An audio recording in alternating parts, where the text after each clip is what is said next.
विद्यार्थियों, आज हम हिंदी विषय की पाठ्य पुस्तक 8वीं के लिए जो है उसके अंतर्गत पाठ 6 आज करने जा रहे हैं। सफलता का रहस्य। जीवन में सफलता पाने के लिए दृढ़ विश्वास व संकल्प अत्यावश्यक होते हैं। कई बार कोई चुनौती भी मनुष्य में अद्भुत साहस का संचार कर देती है, वो उसे ऊंचाइयों के शिखर तक पहुंचाने में सहायक सिद्ध होती है। चलिए शुरू करते हैं। सफलता का रहस्य। रामपुर में खेल का एक मैदान था। मैदान में हरी हरी घास बिछी हुई थी।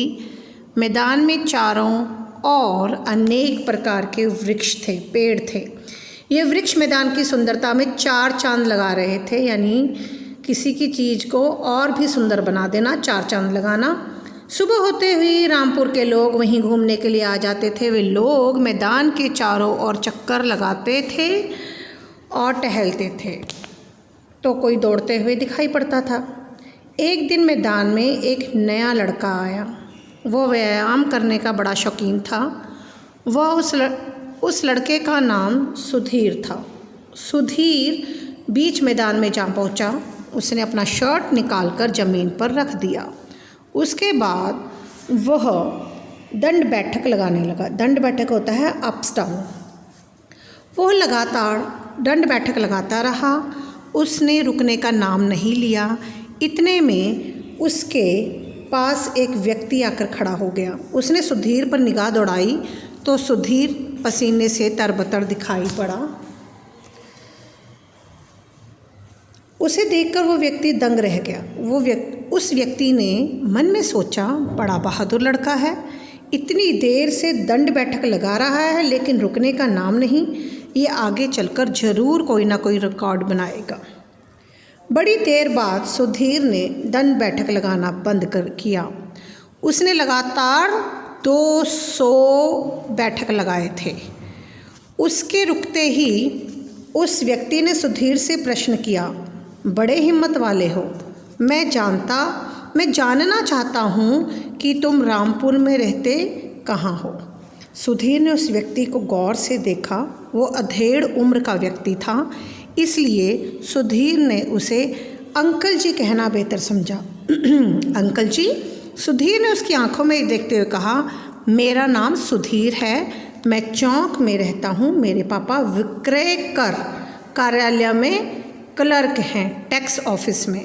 मुझे व्यायाम करने का बहुत शौक़ है, इसलिए आज जिम जाने के बजाय मैं यहाँ चला आया। तुमने गलत किया बेटे।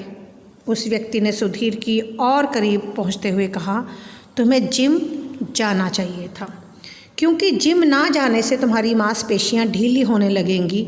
फिर कभी ऐसा मत करना, लगातार जिम जाना। मैं तुम्हें यहाँ आने से मना नहीं कर रहा हूँ, तुम यहाँ आओ, लेकिन घूमने के मकसद से।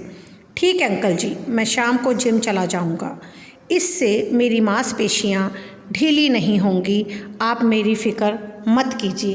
पहले आप अपना परिचय बताइए, सुधीर ने उस व्यक्ति से कहा। मेरा नाम रविशंकर है। क्या नाम है? रविशंकर। मैं बच्चों को क्रिकेट खेलने का प्रशिक्षण यानी ट्रेनिंग, क्रिकेट की ट्रेनिंग देता हूँ। मेरे सिखाए हुए कई लड़के आज देश विदेश में अपना नाम रोशन कर रहे हैं। रविशंकर ने सुधीर की बात का जवाब दिया कि क्रिकेट में मेरी भी बहुत रुचि है। मैं चाहता हूँ कि आप मुझे प्रशिक्षण दें, ताकि मैं भी आगे चलकर देश विदेश में अपना नाम रोशन कर सकूं। सुधीर ने कहा, मैं बच्चा देखकर अंदाज़ा लगा लेता हूं कि बच्चा कितना होनहार है। अंकल जी, मुझे देखकर आपको क्या लगता है? यही कि तुम कामयाब नहीं हो सकते। क्यों? क्योंकि तुम्हारे इरादे अटल नहीं, पक्के नहीं। बस कीजिए मिस्टर रविशंकर, सुधीर ने जोश में आकर कहा।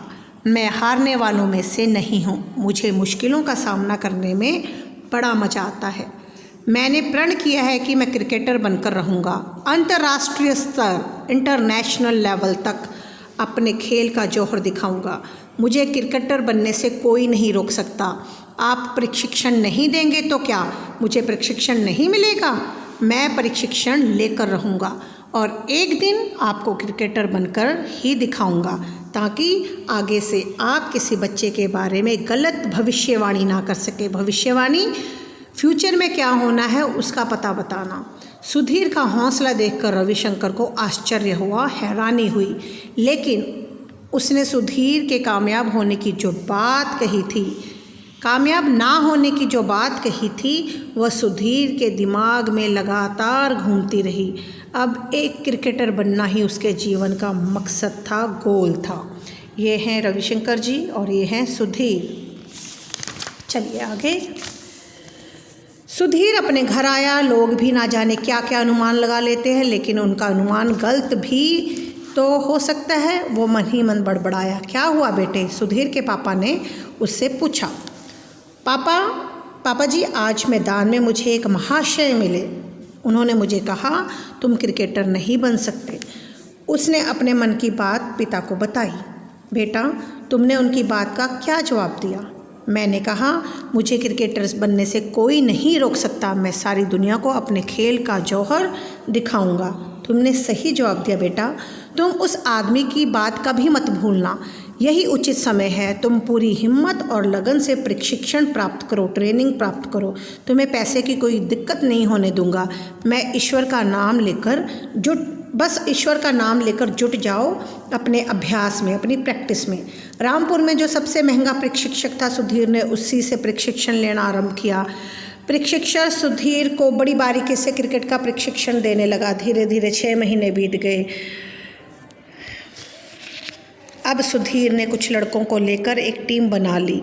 यह टीम प्रशिक्षक के कहे अनुसार बनाई गई। एक दिन उन्होंने 2 टीमों के बीच अभ्यास मैच करवा दिया। एक टीम का नेतृत्व सुधीर कर रहा था और दूसरी टीम का नेतृत्व विकास कर रहा था। सुधीर और विकास।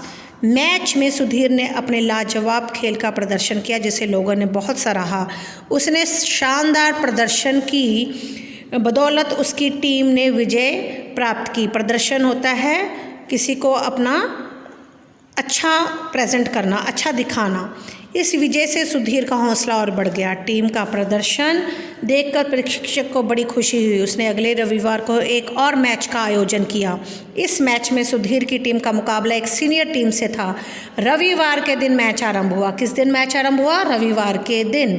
सुधीर ने टॉस जीता। उसने पहले बल्लेबाजी करने का फैसला किया।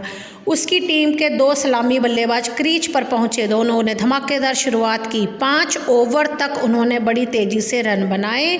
उसके बाद वे संभल कर खेलने लगे। इस दौरान एक बल्लेबाज आउट होकर पेविलियन लौट गया। दूसरा बल्लेबाज मैदान पर आया। वो भी गेंद पर आउट होकर पेविलियन चला गया। उसके आउट होने से विपक्षी टीम में के जो हौसले थे वो बुलंद हो गए थे। तीसरा बल्लेबाज क्रीज पर पहुंचा। उसके आते ही अपने आक्रामक मूड का परिचय दिया। उसने 3 गेंदों पर 3 छक्के लगाए। इससे विपक्षी टीम के खेमे में खलबली मच गई। गेंदबाजी में परिवर्तन किया गया। एक नए गेंदबाज ने बल्लेबाजों को आउट करने में अपनी पूरी ताकत लगा दी, लेकिन वो असफल रहा। दोनों बल्लेबाज जमकर खेल रहे थे। उनके बीच 100 रनों की साझेदारी हो चुकी थी। उनकी टीम का स्कोर 180 रन हो गया था। अभी 10 ओवर फेंके जाने बाकी थे। बल्लेबाज रनों की गति निरंतर बढ़ाते जा रहे थे। जब स्कोर 200 रन पार कर गया तब तीसरी विकेट गिरी। तीसरा बंदा आउट हो गया।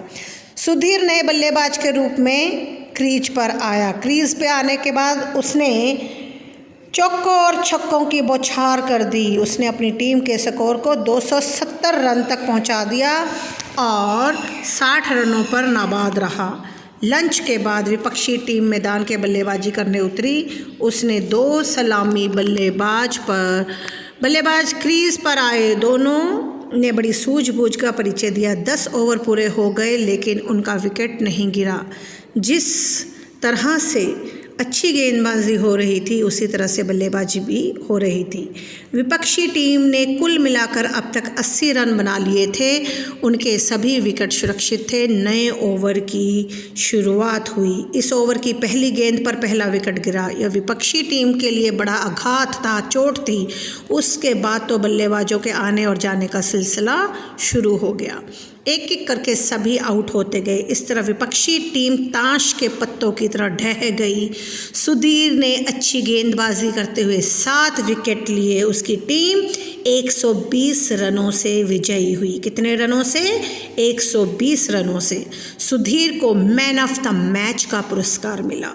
समय अपनी रफ्तार से आगे बढ़ता रहा। दिन महीनों में बदलते गए। देश भर में सुधीर के खेल की चर्चा होने लगी। उसके अच्छे रिकॉर्ड को देखते हुए उसे भारतीय टीम में शामिल कर लिया गया। यह सुधीर और उसके घर वालों के लिए अत्यंत खुशी का दिन था। इस खुशी में सुधीर ने अपने मोहल्ले में मिठाई बंटवाई। अंत में मिठाई का एक पैकेट लेकर वो होस्ट प्रशिक्षक के घर गया जो उसे उस दिन मैदान में मिला था और जिसने कहा था कि सुधीर क्रिकेटर नहीं बन सकता। मुझे भारतीय टीम में चुन लिया गया है। सुधीर ने प्रशिक्षक के पास पहुंचकर उसे सूचना दी। बधाई हो, बहुत बहुत बधाई हो। प्रशिक्षक ने खुशी जाहिर करते हुए कहा, पहले आप अपना मुंह मीठा कीजिए। इतना कहकर सुधीर ने उसके हाथ में मिठाई का पैकेट पकड़ा दिया। प्रशिक्षक ने सुधीर को गले लगा लिया। आप तो कहते थे मैं क्रिकेटर नहीं बन पाऊंगा। सुधीर ने कहा, वो बात मैंने सोच विचार कर इसलिए कही थी ताकि तुम मेहनत करो, आगे बढ़ो और मेरी बातों को गलत साबित कर सको। मेरी उन्हीं बातों की वजह से तुमने क्रिकेटर बनने की ठान ली। आज तुम सफल हो गए हो। इस बात की मुझे बेहद खुशी है। ईश्वर करे देश का हर बच्चा इसी तरह आगे बढ़े। प्रशिक्षक ने जवाब दिया। तो ये था पार्ट 6 सफलता का रहस्य। कल इस पाठ के हम शब्दार्थ, प्रश्न उत्तर और मूल्यपरक प्रश्न उत्तर लिखेंगे। उम्मीद है आप सबको ये लेसन अच्छे से समझ आया होगा। धन्यवाद।